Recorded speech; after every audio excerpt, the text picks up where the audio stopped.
In the dark waters of Guadalcanal, Japanese sailors spoke in hushed tones about an American cruiser that fired so fast her guns sounded like machine guns tearing through fabric. They weren't wrong to fear her. USS Helena, CL-50, would survive what should have killed her at Pearl Harbor, only to return with a vengeance that would reshape naval warfare in the Pacific.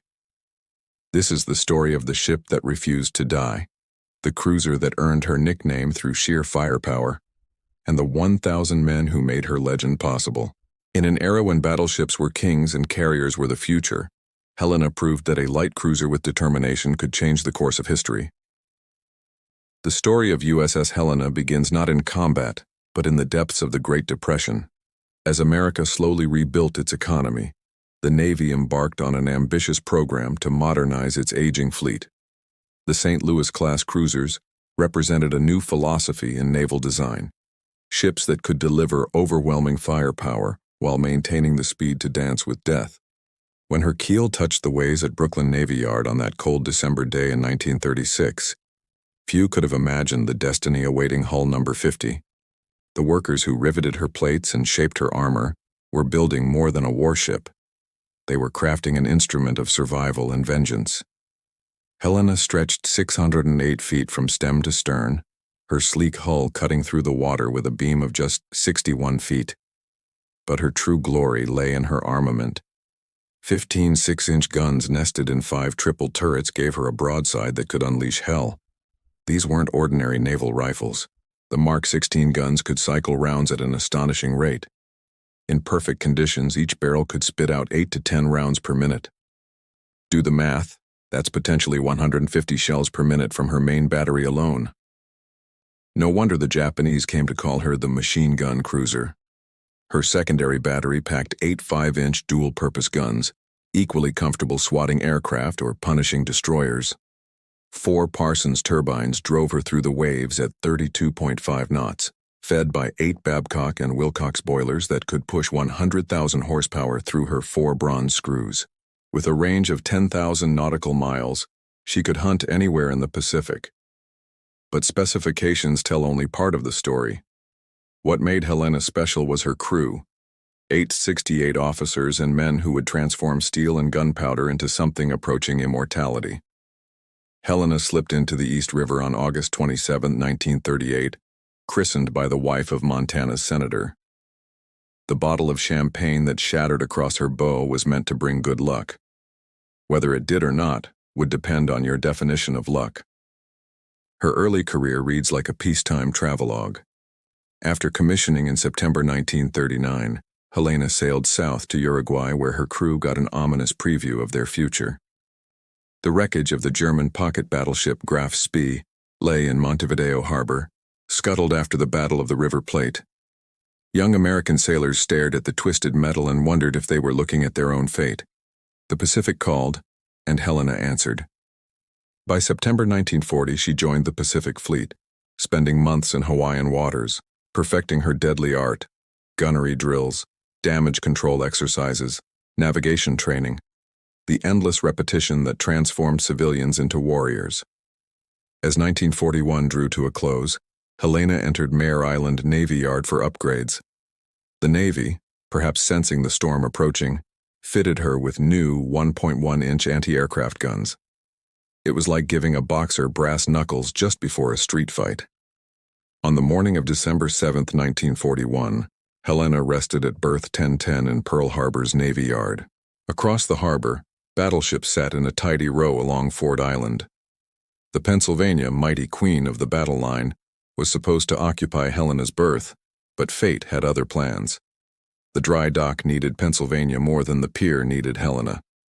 At Aero 757, Lieutenant Commander Shigeharu Maruyama led 9 Kate torpedo bombers toward what he believed was Pennsylvania. Through the early morning haze, Helena's profile looked enough like a battleship to seal her fate.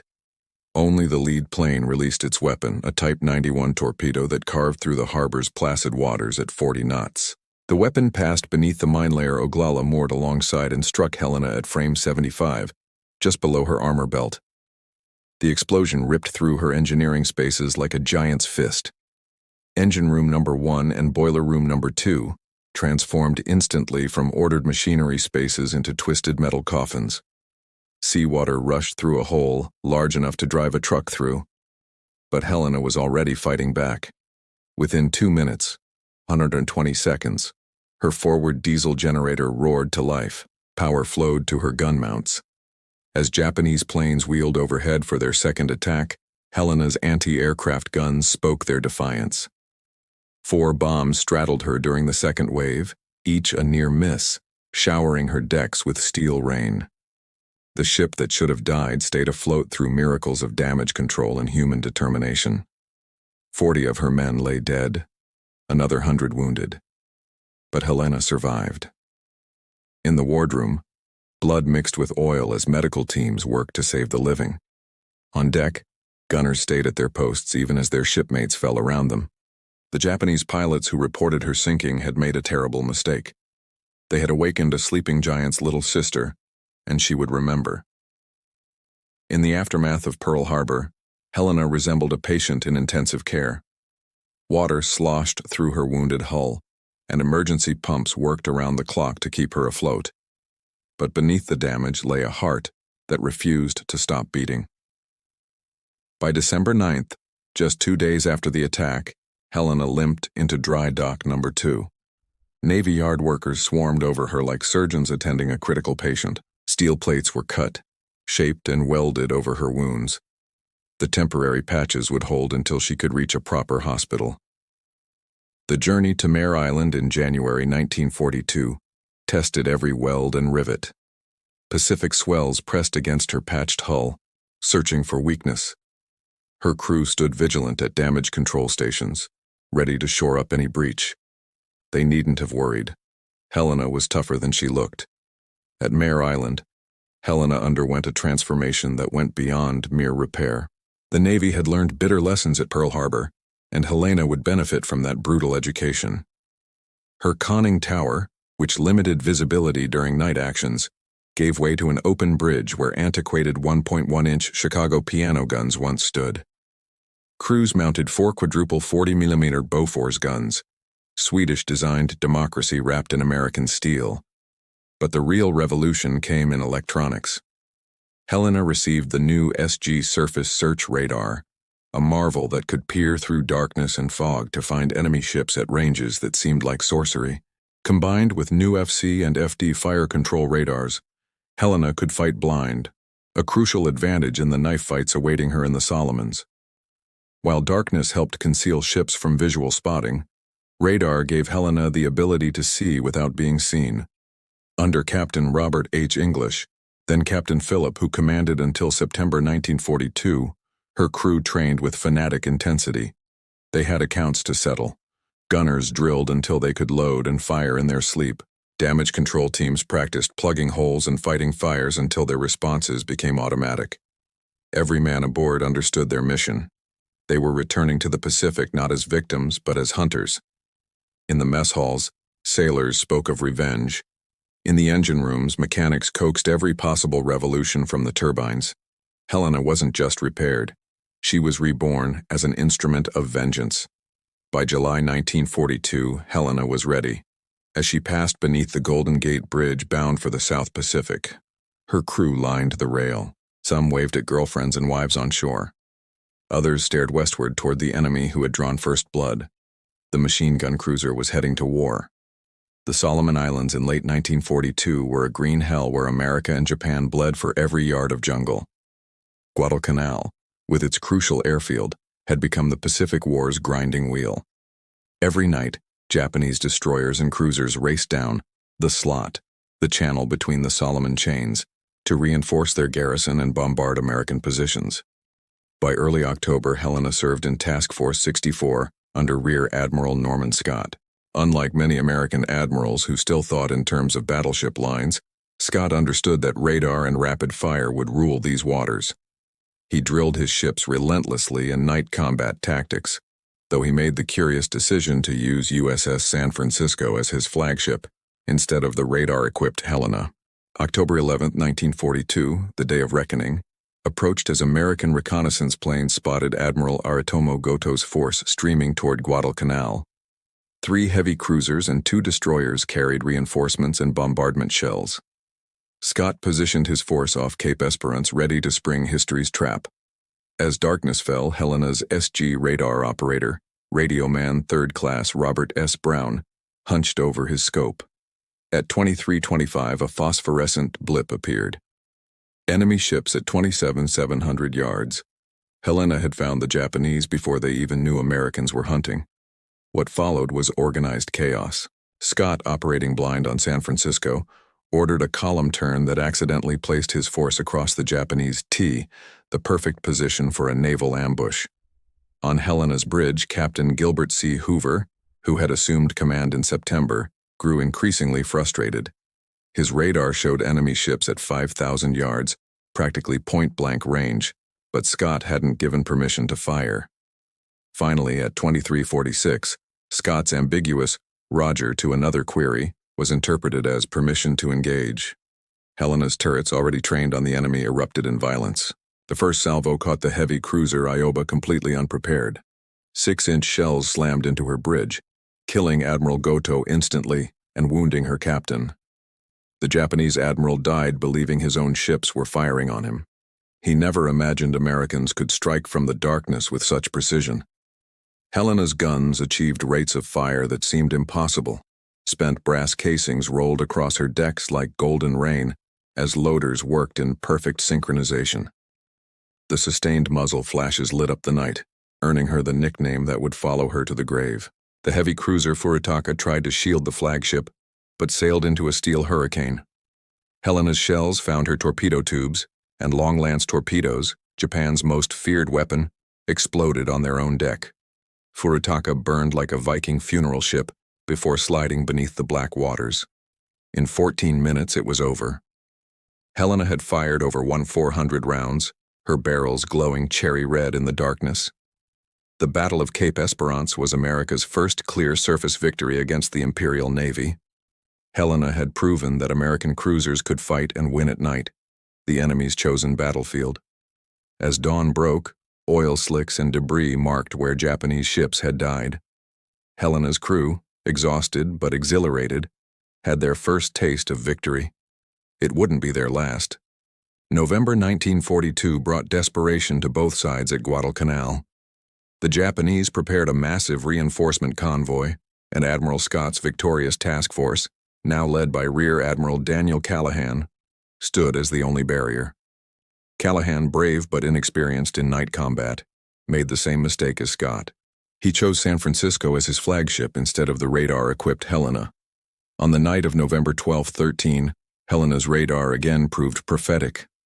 At Arrow 124, her SG scope detected Japanese ships entering Iron Bottom Sound, the waters of Guadalcanal littered with so many wrecks they'd earned their grim nickname. 2 Japanese battleships, Hiei and Kirishima, led a bombardment force intended to pulverize Henderson Field.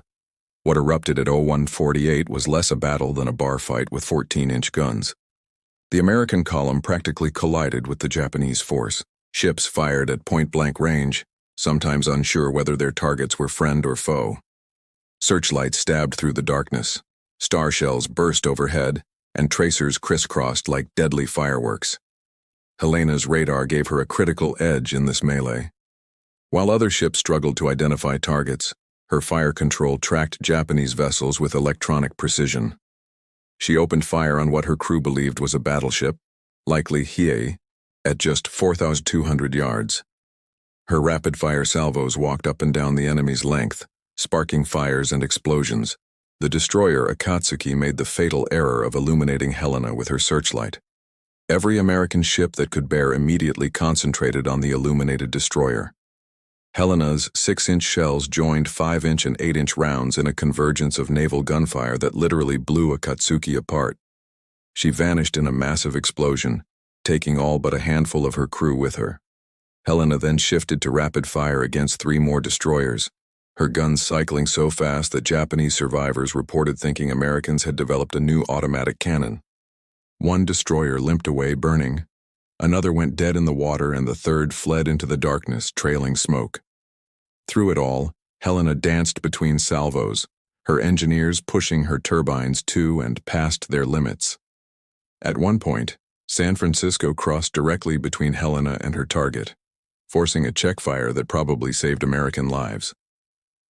The friendly fire incidents that night claimed Admiral Callahan and Captain Casson Young of San Francisco, brave men killed by American shells in the confusion. After 40 minutes of point-blank savagery, the Japanese withdrew, battered by dozens of hits, including many from Helena. The cruiser Mogami, with jammed rudders, lingered behind. American planes would finish her the next morning, the first Japanese battleship lost in the war. Helena emerged with one man dead and minor damage. Her gunners had fired over 1,500 rounds, and her barrels were shot out from the sustained fire. But she had helped stop the Tokyo Express cold. Without that bombardment, Henderson Field survived to launch the planes that would savage Japanese transports over the coming days. As November 13th dawned, Iron Bottom Sound lived up to its name with new wrecks littering the seafloor. Helena had proven herself again, but the cost grew steeper with each battle. Between the legendary battles, Helena lived a grinding routine that tested men as thoroughly as combat. The Solomon Islands offered no respite. If Japanese shells didn't kill you, tropical diseases might. Helena's crew developed the 1,000-yard stare common to Guadalcanal veterans, men aged beyond their years by constant vigilance. Life aboard Helena followed the rhythm of war. General quarters at dawn and dusk when submarines preferred to attack. Days spent bombarding Japanese positions on Guadalcanal, turning jungle strongpoints into moonscapes. Nights patrolling the slot radar operators straining to catch the first glimpse of enemy vessels. The crew developed their own culture, born of shared danger. Helena's laundry became legendary, somehow maintaining pressed uniforms even after battle.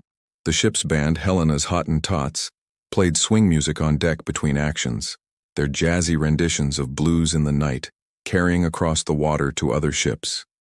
Food was whatever the supply ships brought: spam, powdered eggs, and coffee strong enough to float a wrench. Fresh vegetables were memories. The ice cream maker, when it worked, produced the most valuable commodity in the South Pacific.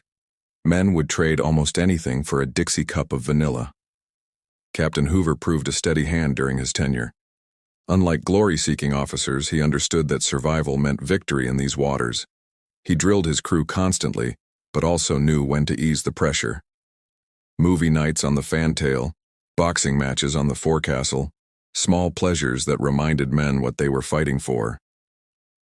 The November 23rd relief of Captain Hoover for failing to adequately report the torpedoing of USS Juno struck the crew hard.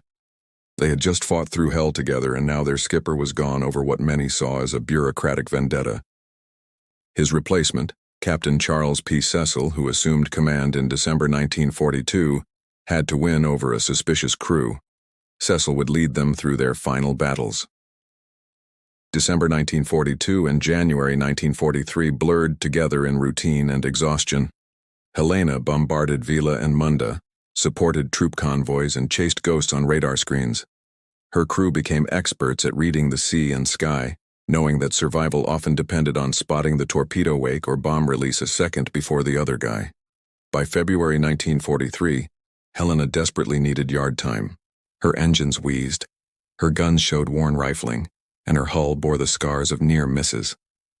The voyage to Sydney, Australia, felt like sailing to paradise. Fresh food, cold beer, and women who spoke English awaited. For a few precious weeks, Helena's men remembered what peace felt like. But wars don't pause for liberty. By April, Helena was back in the Solomons, her guns refreshed and her crew rested. The next phase of the island campaign beckoned, and the nightly runs down the slot continued. The machine gun cruiser had more work to do. As spring 1943 turned to summer, American forces prepared to leap up the Solomon chain. New Georgia, with its airfield at Munda, represented the next bloody step toward Tokyo. Helena would play her part in preliminary bombardments that turned Japanese positions into rubble. The routine had become deadly familiar: slip into contested waters under darkness, pummel assigned targets, and escape before dawn brought retribution. On May 13th, Helena led a bombardment group against Vila. her shells walking through fuel dumps and barracks with methodical precision. The Japanese, learning from experience, had moved most assets inland, but Helena's guns still found plenty to destroy. June 1943 brought intensified operations. Intelligence reported massive Japanese reinforcement efforts, and every American cruiser worked overtime to interdict these movements. Helena's crew, veterans now, prepared their ship with grim efficiency. Extra ammunition came aboard until her magazines bulged. Damage control materials were prepositioned. Men wrote letters home just in case. On June 30th, Operation Toenails, the invasion of New Georgia began. Helena provided fire support for the landings at Rendova. Her 6-inch shells cleared jungle in 100-yard swaths. Japanese shore batteries replied sporadically, their splashes walking toward Helena until counter-battery fire silenced them. July 4th, 1943, Independence Day, found Helena bombarding Munda Airfield. The Japanese had reinforced their anti-aircraft positions, and black puffs of flak dotted the sky. Helena's anti-aircraft guns replied with 40mm rounds, creating their own fireworks display. It was democracy versus fascism, traced in tracer rounds. That evening, Helena refueled at Tulagi, taking on oil and ammunition for another night's work. Intelligence had spotted another Tokyo Express run, destroyers racing south with reinforcements for New Georgia. Task Force 68, with Helena as a key component, would intercept them in Kula Gulf. The crew sensed something different about this mission. Maybe it was the full moon predicted for that night, eliminating the darkness that usually concealed American ships from visual spotting, though their radar would work just as well. Perhaps it was the reports of Japanese heavy cruisers joining the convoy runs. Or maybe it was just the law of averages catching up. Helena had survived too many battles without serious damage. As July 5th became July 6th, Helena entered Kula Gulf for the last time. Her radar operators, the best in the fleet, would spot the enemy first. As always, her guns would speak with their characteristic rapid fury. But this time, the enemy would punch back with a vengeance that even the machine gun cruiser couldn't survive. The moon rose over Kula Gulf like a spotlight, turning the black waters silver and robbing the Americans of the concealment darkness usually provided. Admiral Walden Ainsworth, flying his flag in Honolulu, led Task Force 68 into the Gulf just after midnight on July 6, 1943. Helena followed in column, her radar already painting contacts to the northwest. The Japanese had learned from their previous encounters.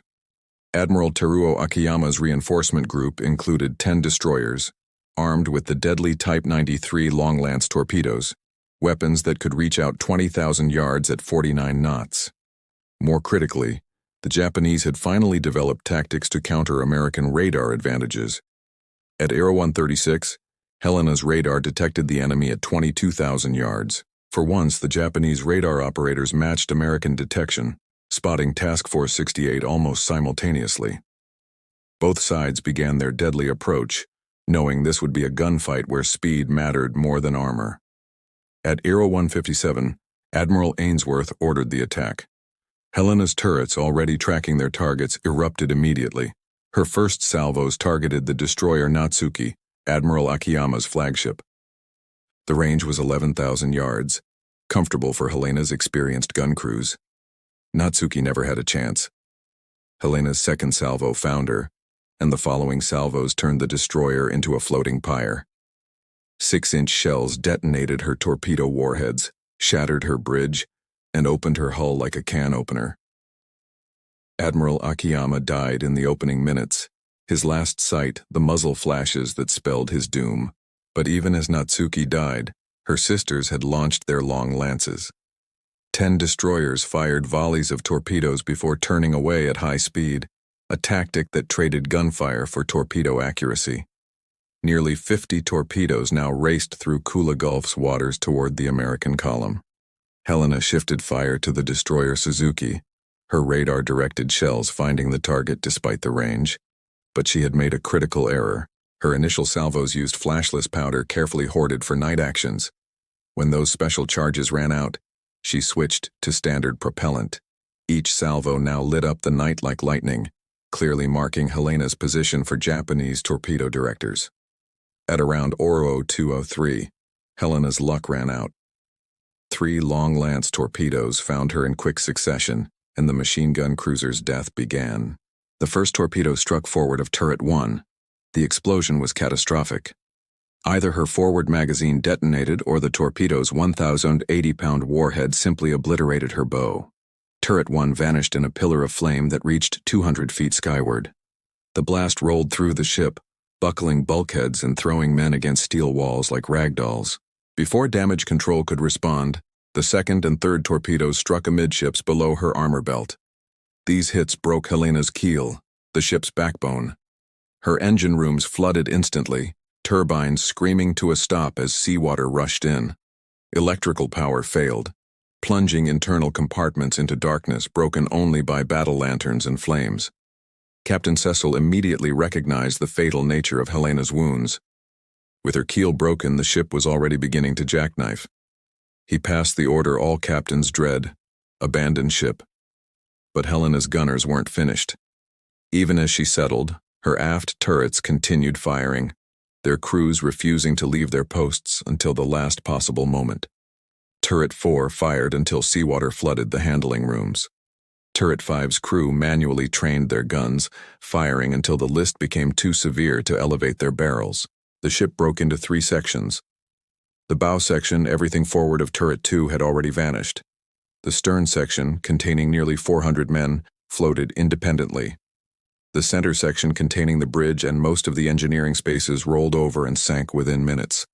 Men struggled in the oil-covered water, some wounded, all shocked by the sudden transition from combat to survival. The destroyer Nicholas, risking torpedo attack, moved in to rescue survivors. Her crew pulled exhausted men aboard while her guns engaged Japanese destroyers trying to finish off Helena's survivors. Dawn on July 6th found Kula Gulf littered with the debris of battle and nearly 500 Helena survivors still in the water. The bow and stern sections remained afloat, serving as temporary life rafts for hundreds of men. But Japanese aircraft would arrive with daylight, and Admiral Ainsworth faced an agonizing decision.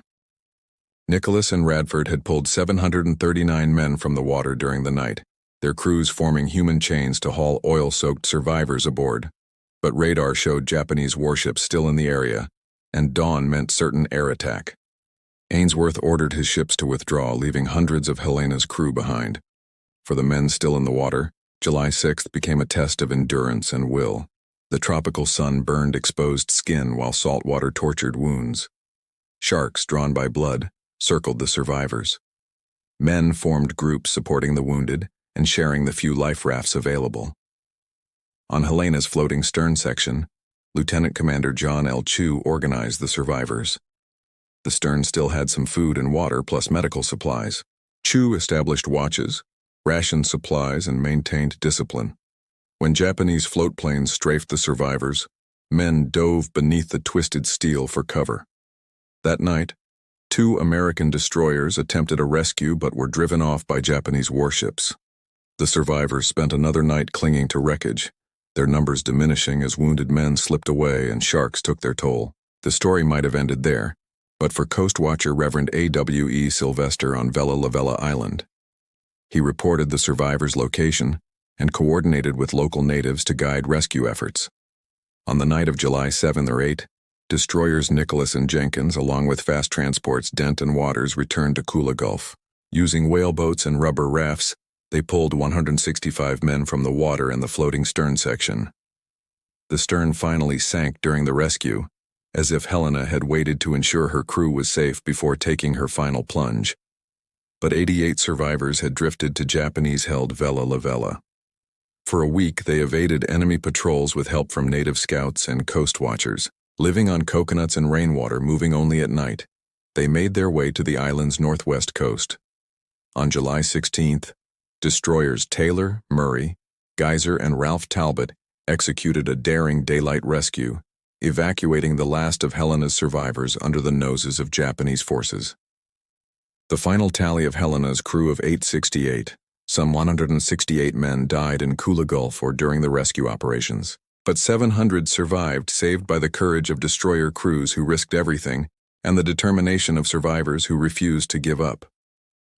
Helena's story could have ended in Kula Gulf, another casualty in the grinding Solomon Islands campaign. But legends don't die easily. In Navy wardrooms and enlisted clubs, veterans told stories of the cruiser that fired faster than any ship had a right to. Her rapid-fire barrages became the stuff of mythology, growing with each retelling. The Navy recognized Helena's extraordinary service with 7 battle stars and the first-ever Navy unit commendation awarded to a ship. The citation specifically mentioned Cape Esperance, Guadalcanal, and Kula Gulf, 3 battles where Helena's guns helped turn the tide of the Pacific War.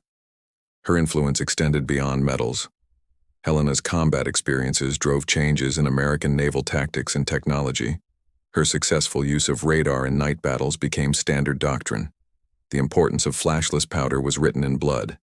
Damage control procedures were revised based on her loss. For decades, Helena rested undisturbed in Kula Gulf, her exact location unknown.